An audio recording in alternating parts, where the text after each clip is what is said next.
и да направят GTA 6 България. Надали ще го направят, ама ние може да си го представим. Намираме се в София Сити, Младост Хилс. Люлин и Орландовци са територии, където полицията не влиза без протокол. Тук мафията се занимава с усвояване на еврофондове и пране на пари, вместо да обира банки като едно време. На място на Джейсън Дювал от оригиналната игра имаме Йордан Югеров, бивш легионер, върнал се от чужбина с амбиции да започне на чисто. Живее в панелен апартамент в Люлин, кара Opel Astra и балансира между охранителна работа в мол и древни услуги за местни бизнесмени. На място на Лучия Каминус имаме Людмила Каменова, бивша сервитьорка от Слънчака, осъдена за измама с фалшиви бандероли. След освобождаването си се мести в София, за да направи бизнес, демек банички, вейпове и отново фалшиви бандероли.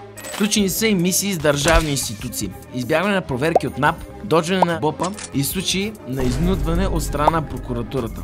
GTA 6 България е едно към едно с цирка, в който живеем. Последвайте ни за още подобни видеа.